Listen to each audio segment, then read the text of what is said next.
Yan, hello po sa ating lahat. Confirm pinayagan sila.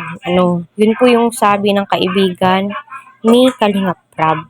May pahintulot po lahat ng ginawa po nila doon sa loob ng Office of the Cybercrime.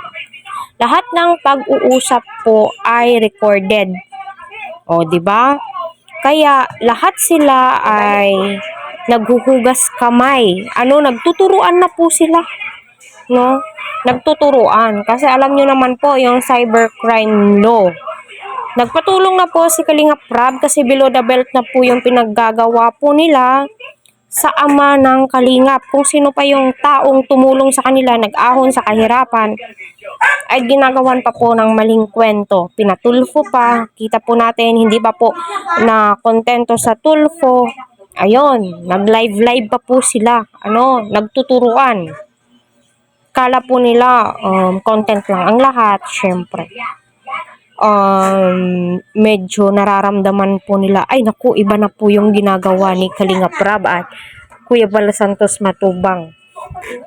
Syempre, yung mga pasaring na mga salita, yung mga pasaring doon sa mga live po nila, syempre, sinasagot lang po ni Kuya Val. Kumbaga, reaction video, kung ano po yung nagiging reaction ni Kuya Val sa mga binabato sa kanya.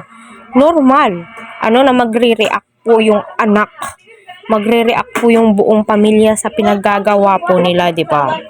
Ayan, kaya patuloy po nating suportahan si Kuya Bal, Kalingap Prab, para maging updated po tayo sa mga pangyayari, at kita naman po natin na ang layo po yung mga at kita po natin na ginagawa lahat ni Kalingap Prab. Kasi nga po, filing for RTC na or na-file na po siya sa RTC.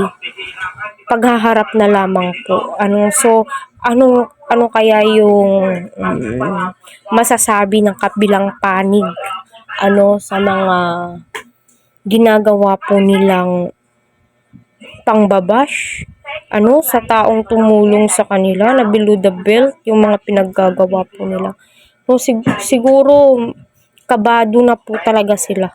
So, sino ba naman ang hindi kakabahan, di ba?